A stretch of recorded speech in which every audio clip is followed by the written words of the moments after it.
Well, thank you, Michael. It's wonderful to be here this afternoon, and I'd like to thank AHURI for the opportunity to speak today. I'd like to commend the Institute for this event, and I'm very encouraged to see the focus on affordable housing. I gather I am beginning on a blank slate, that there's a paucity of information about what we're doing in New South Wales, indeed whether we have a policy.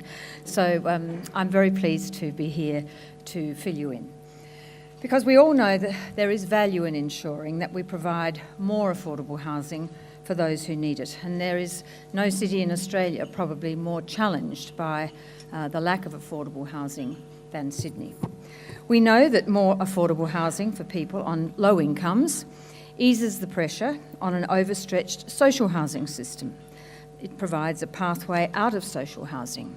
It increases positive exits from social housing, and it prevents people from needing supported housing. However, I think we'd all agree that it's a very pressing need to increase the quantity and the standard of affordable housing across Australia.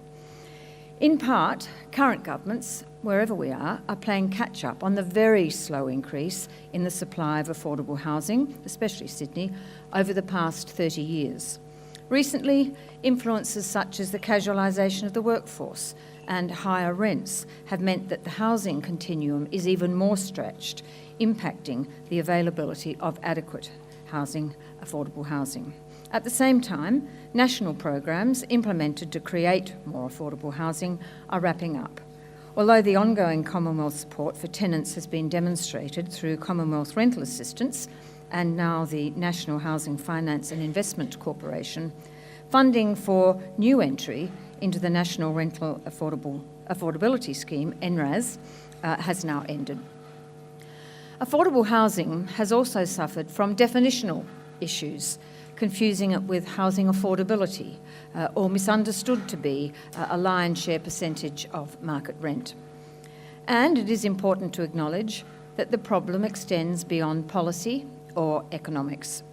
We know that in social housing, nationally, 20% of social housing tenants access mental health services, 11% require day-to-day living supports, and 70% require general health services, not the profile of people living in the private rental market or indeed privately owned housing. And the lack of access to affordable housing certainly impacts upon people. It impacts on the single mother in Western Sydney who's struggling to raise 3 children, the elderly woman on the New South Wales Central Coast who's struggling with her medical costs and paying the rent, the young man with a disability living in the Riverina. Everyone deserves a safe, affordable place to call home, and paying for the roof over your head should not leave you so out of pocket that you can't put food in the fridge, pay your power bill, or take care of your health. In New South Wales, we have led the way. I have to say there is always more work to do, but we have led the way with planning policies that encourage the private sector to deliver affordable housing. Unfortunately, however, these market solutions have not always provided the full quantum of what has been needed. Thankfully, in the social and affordable housing space more generally, since coming to government, the Coalition's been proactive in finding and funding new ways of commissioning affordable housing, forming partnerships, and ensuring the best outcome for tenants. Today, I'd like to talk through the new world of commissioning social and affordable housing that we're undertaking in New South Wales. Well, the first way we're developing the new world of commissioning affordable housing is by changing the way we contract the non-government sector to provide affordable housing. In the mid to late 20th century, social and affordable housing was built for working families and run by a single, rigid, state government provider of housing services. Every state had one. There was no interest from institutional investors, no innovative methods in providing supply or adequate wraparound services to support tenants, because most of them were young, working, post-war families. Today in New South Wales, as you've already heard with those statistics about the profile of our tenants, in New South Wales we have a very different mix, and that means we have needed to move to a multimodal system, a system which is represented by multiple forms of asset supply. We are now commissioning to the market multiple and varied opportunities for private and community housing investment, which differs in its land use, investment type, tenure mix and tenant cohort. In doing so, we're also signalling to the market our determination to provide a continuous pipeline of social and affordable investment to ensure they realise the ongoing prospects and the opportunities for them. We also continue to test the market with newer institutional forms of asset supply to encourage bank and finance investment in affordable housing.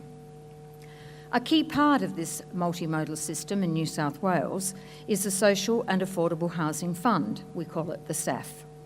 The SAF encourages community housing providers, and many are here today, to build consortia with financiers and developers to provide social and affordable dwellings that the providers own but are funded through a 25-year service payment system paid by the state government. So our role in this is to provide the support services for 25 years.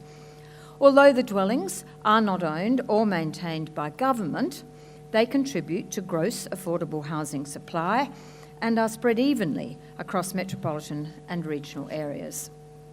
The SAF, therefore, has the benefit of bringing previous locked land to the market for the first time for the use of social and affordable housing.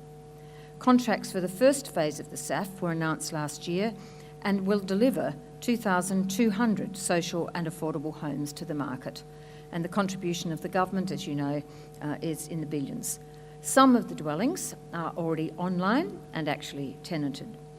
The second phase of contracting for the SAF is currently underway, with contracts expected to be awarded at the end of this year, which will take the total number of SAF dwellings to 3,400.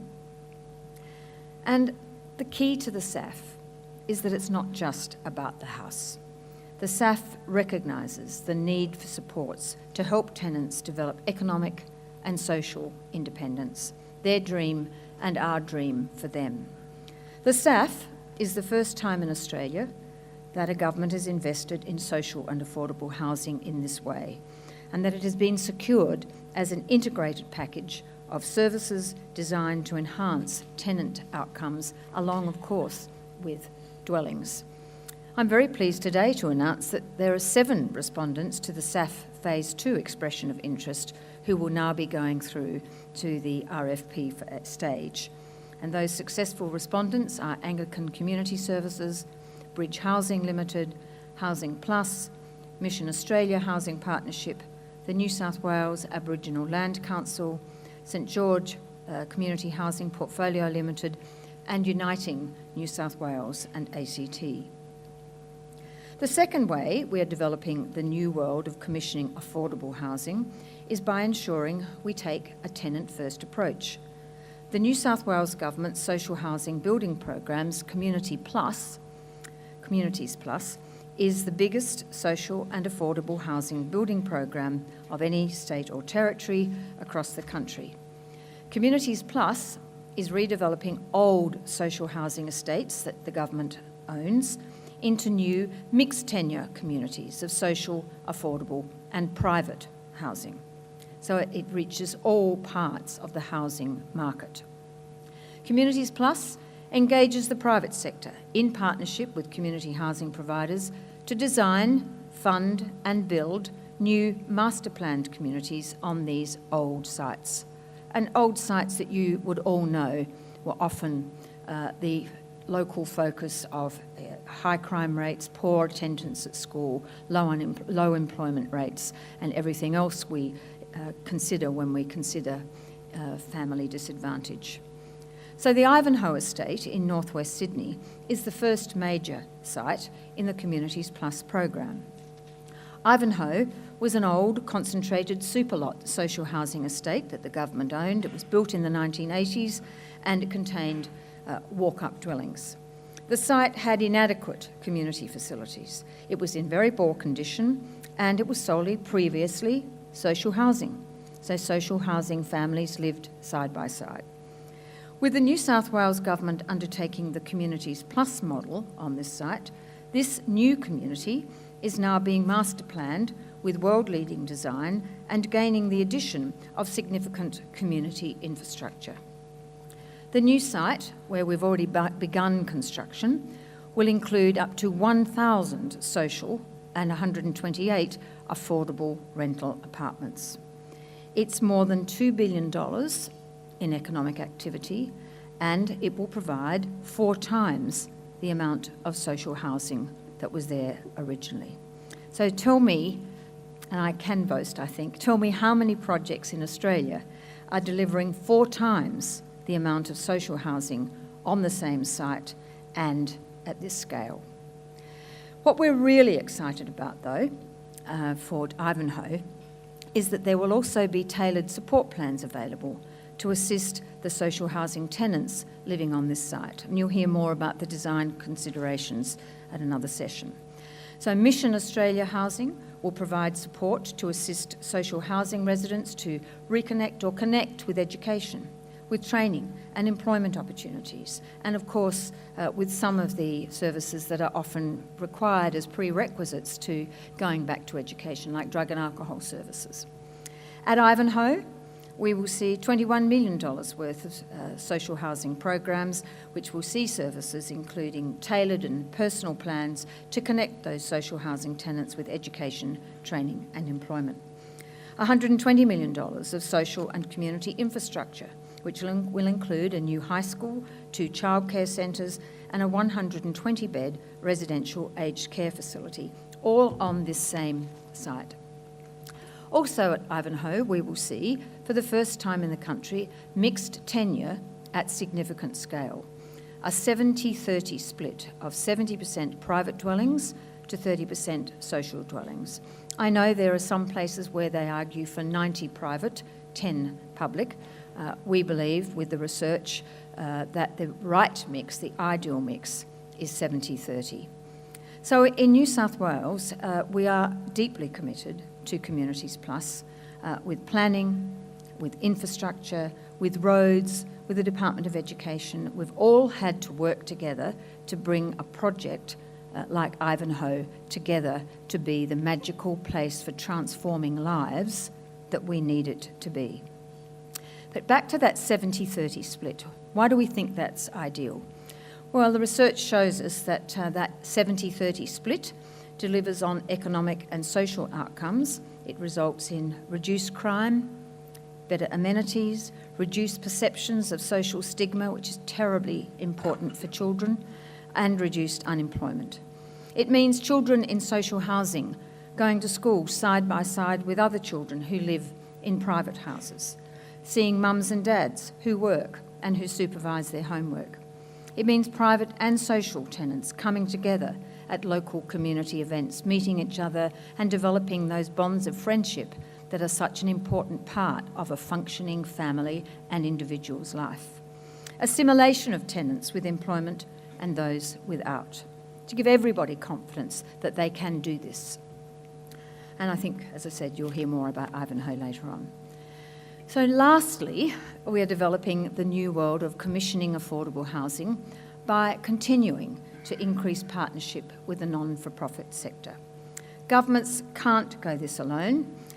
They never could, and it was never right that they did attempt to go it alone. And for too long, they haven't included either the private housing sector adequately in affordable housing supply and indeed community housing providers. True solutions in this very complex age with the very complex problems, social problems that you encounter in social housing, true solutions lie in governments partnering with other levels of government, with community housing providers, with non-profit organisations, as well, of course, as with volunteers, with policymakers at universities, as well as the public sector, and business and research institutions. So I think the New South Wales Government has demonstrated its commitment to partnership in the transfer of management.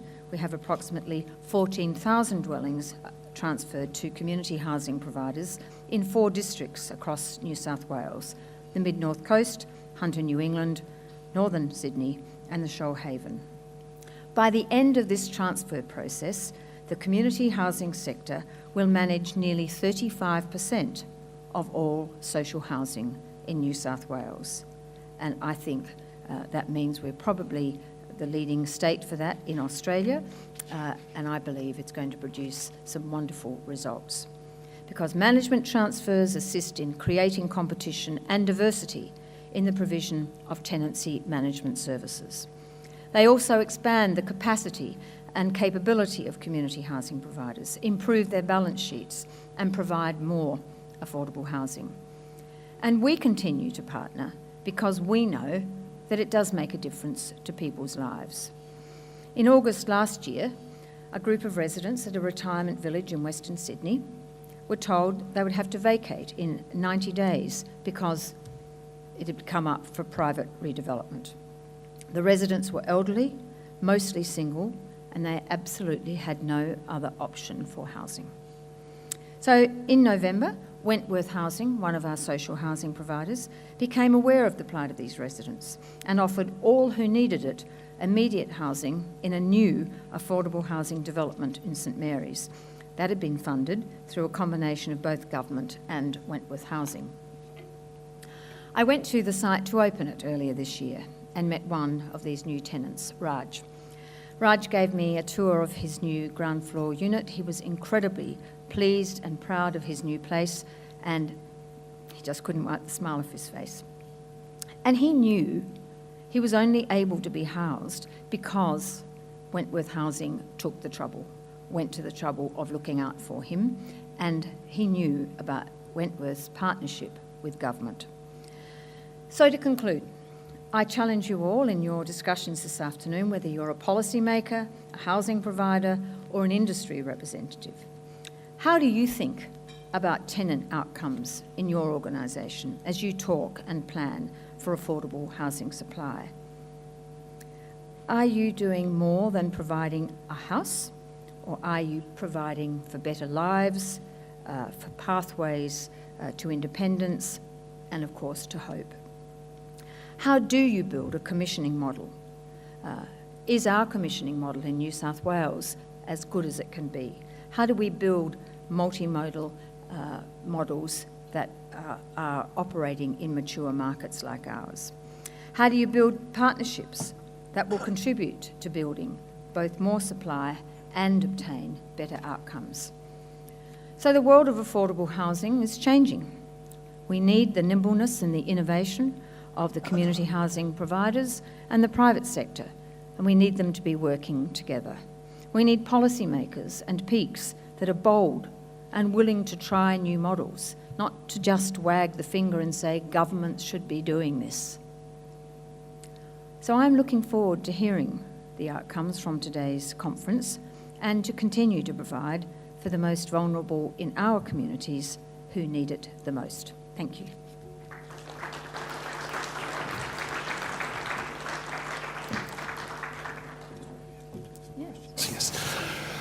Minister Goward is happy to take some questions and comments from the audience. We have microphones ready.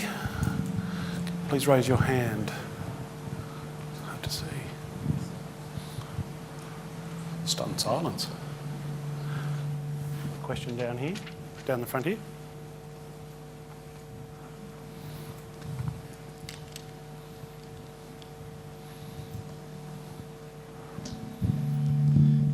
Adrian Harrington, Minister. I work for Folkestone, but I'm also a director of AHURI. You didn't touch on the build to rent. There's obviously been work done in your domain, as well as obviously at the national level. Would you like to comment on what your thinking is at the moment on the build to rent and whether New South Wales could be a leader in that market or not? Well, I would obviously like to see further development of a possible build-to-rent model that would work with our superannuation funds, and I think we accept that any build-to-rent model is going to have a level of subsidy in it. So what is the subsidy that we would provide?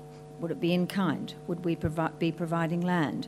Would they accept land in Mount Druitt, or must it be land, very valuable land, east of the Parramatta River? So I think there's lots of questions still to be asked, but obviously if we can interest superannuation funds, who are obviously huge investors in a model like build to rent, I think that would be a great thing. I think we need to appreciate that superannuation funds, and I'm a superannuant, so I, like everybody, watch what they do with the mix of investments they invest on our behalf. That superannuation funds are very sensitive to market confidence and getting the best return for their shareholders, in other words, their members, at a time when we're talking about uncertain incomes that can be generated from superannuation. So I think we have to accept that superannuation funds are not going to be keen to subsidise us or go for a very low market of rent. We are going to have to recognise where the right level of subsidy for them is. But there's more to go, but obviously very interested. Questions and comments, please. Do we have a quiet group today? Another one down the front here.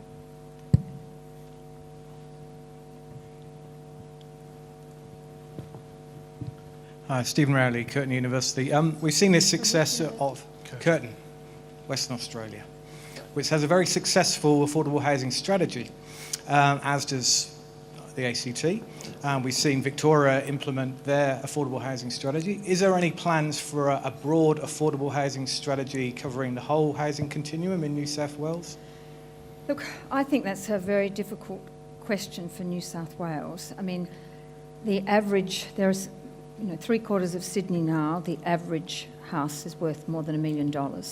So a shared equity model, which I understand is what's working in New South Wales, in WA, would still ask a young couple, even if they bought a house at $1 million in partnership with the government, would still be asking them to find $500,000.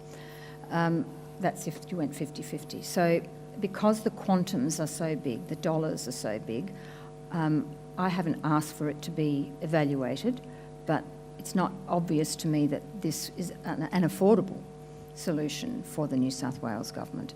But there are other mechanisms, and planning is one of them, and I think we've tried to push it with the Affordable Housing SEP, and certainly with reduction in block sizes and the encouragement of density living, which is of course more affordable. So there's a number of things we can do to increase supply, which of course is got to be a big part of the puzzle when it comes to affordable housing. I mean, one of the reasons that housing is so expensive in Sydney is because there were some years when there were fewer than 10,000 new dwellings built. So there's a lot of catch-up to do over the last 30 years, not just the last 16 Labor, but before that as well. So we've got a lot of catch-up to do. The net increase in population in Sydney, in the Sydney Basin alone, is 75,000 people a year, every year, plus natural births and losses through death. So we're talking about a huge number of people who are coming into the housing market, and that of course places also additional strains on our capacity to respond as a government. Even despite our capacity and our size and all the rest of it, the scale of what we would have to do is very significant and a big challenge. We can perhaps squeeze in one last question up at the back there. Yep. Microphone's on the way.